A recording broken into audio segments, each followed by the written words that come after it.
किसी भाग्यशाली जीव की बुद्धि गुरु तत्व के प्रति यह है कि गुरु जी के रूप में भगवान है, तो जैसे भगवान को पुकारने से रक्षा होती है, ऐसे ही गुरुदेव को पुकारने से भी रक्षा हो जाएगी। इतना ही नहीं, किसी संत को पुकारने से भी रक्षा हो जाएगी, क्योंकि गुरु के रूप में भी भगवान ही हैं, संत के रूप में भी भगवान ही हैं। इसलिए आर्त भाव से पुकारोगे तो रक्षा हो जाएगी।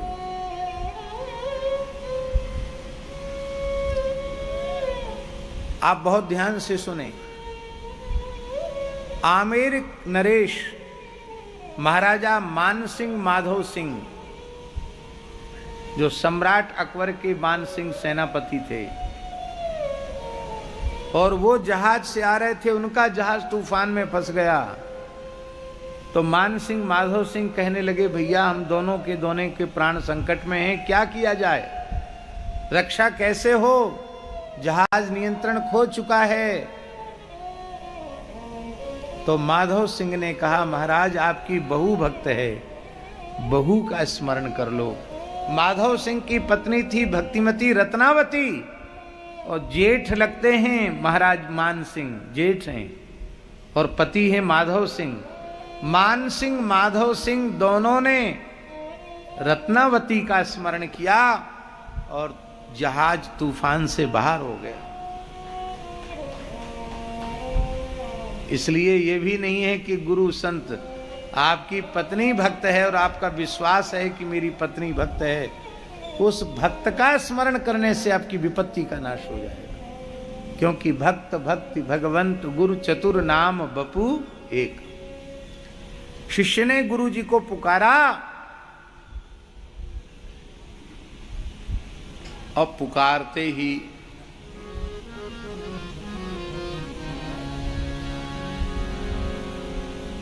गुरु जी सहसा अपने सूक्ष्म देह से, भावमय देह से समुद्र की ओर पहुंचे, और नाभाजी पंखा चल रहे हैं।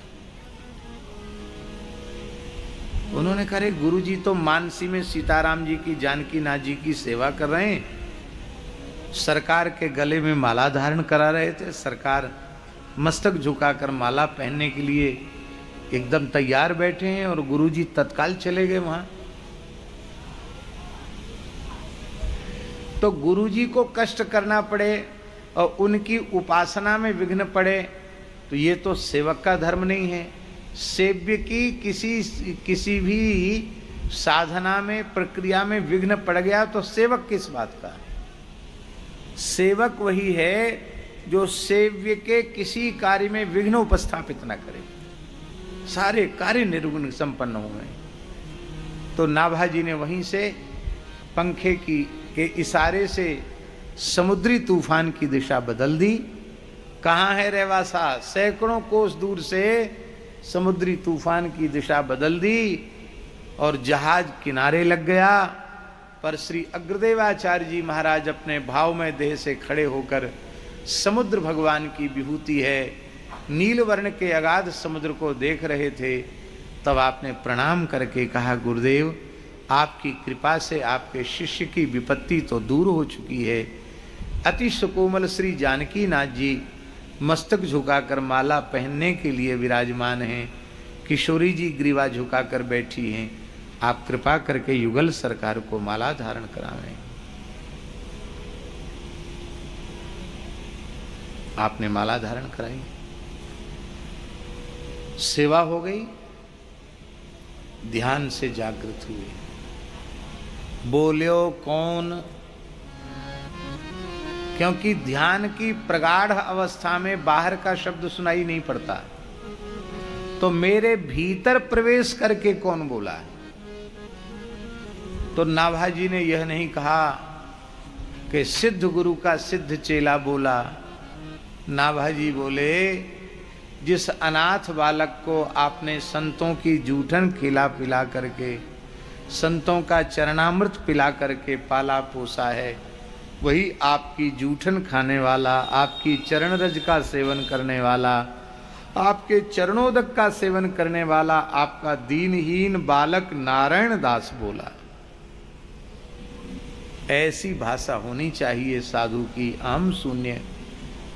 गुरुदेव के नेत्र भर आए, कहा बेटा भई तो पे साधु कृपा, तेरे ऊपर संतों की कृपा हो गई है, तो मेरी आज्ञा है कि संतों की महिमा को प्रकट करने वाले भक्तमाल ग्रंथ की रचना कर, भक्तों की माला बना और श्री जानकी नाथ जी को धारण करा।